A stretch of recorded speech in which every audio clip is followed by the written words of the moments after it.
Hi, my name is Dan Nelson, and I thank you for joining me again for another free art lesson. We've come down to, or up to perhaps, drawing arms. Now, if you haven't checked any of the other free art lessons, go back and find out what you've missed, and then come back and join me for arms. As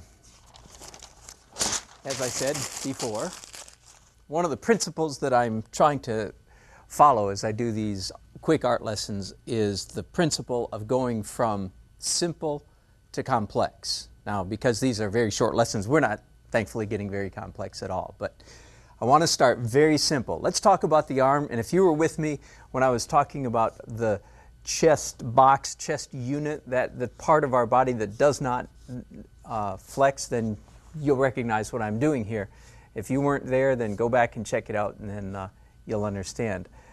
I said that the shoulder, especially defined by the deltoid muscle, that's the large deltoid, delta-shaped muscle at the top of our shoulder, is very closely reflected by a simple sphere that grows out of the outside corner of each shoulder. Again, now this is very simple, but I'm starting there. So I want to show how the arm grows out from this sphere. First of all, just a comment about length.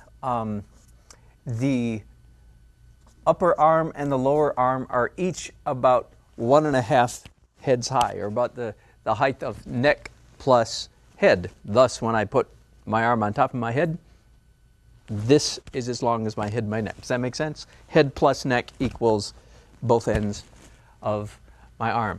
Now, let me start out, in the interest of being simple, just a real simple comment, and this applies to legs as well as arms. If you can understand that almost all of our limbs, I say that as though we've got a dozen or so, don't I? All of them, both legs and both arms, tend to be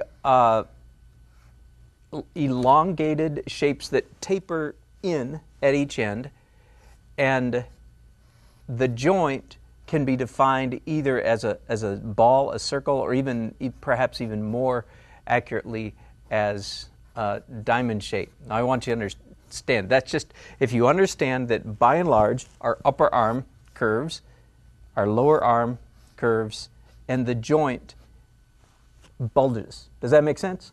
The same is true with our leg. In fact, if we're not careful, that could look a lot like a leg, couldn't it? Our thigh, our calf, our knee, and our ankle. So if you can just remember, and I tend, as you can see, I tend to favor a diamond shape even more. I think it reflects a little bit more the shape of that joint even than a sphere, than a ball. Let me progress then to a little more detail on the arm. If we start with the upper arm, the deltoid, the front of our upper arm is our bicep, and the back of our upper arm is our tricep. Now, the same thing is true on our leg. Our bicep tends to be shorter and squattier. Our tricep, did I say that right? Bicep short, squatty, tricep elongated.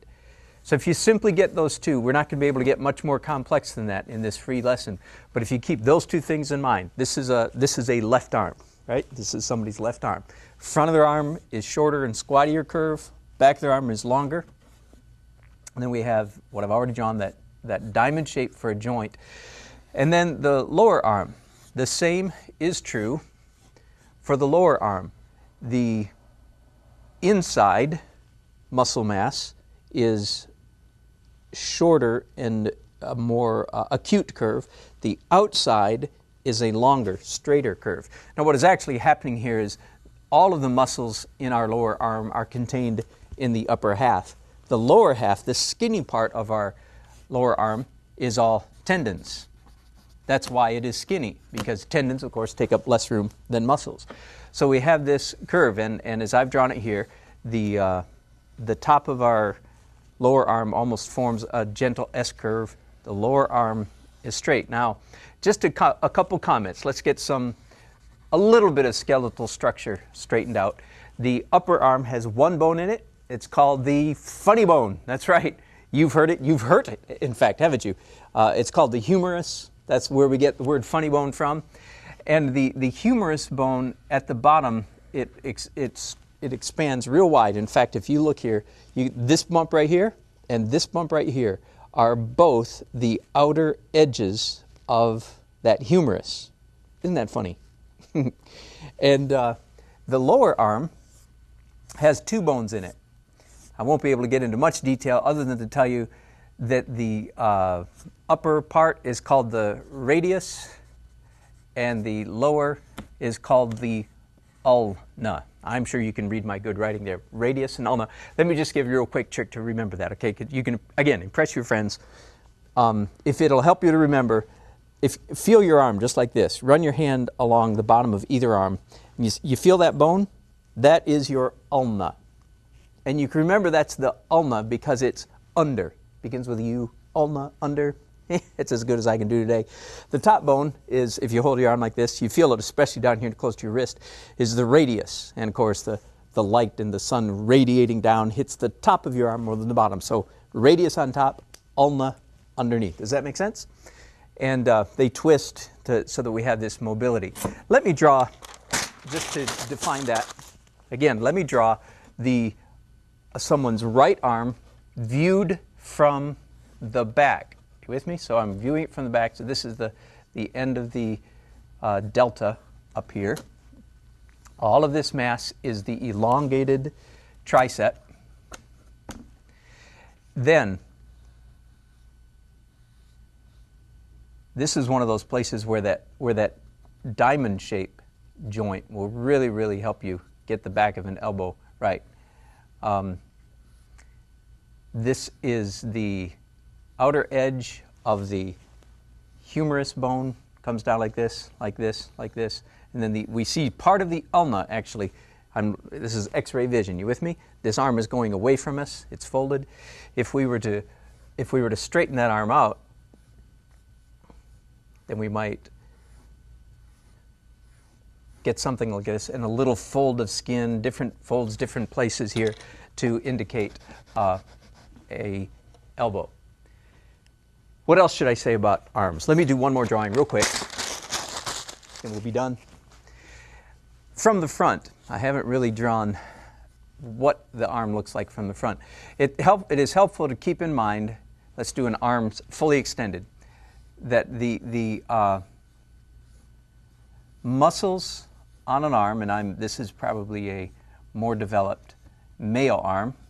The female arm has all the same muscles, they're just not as pronounced, of course, usually.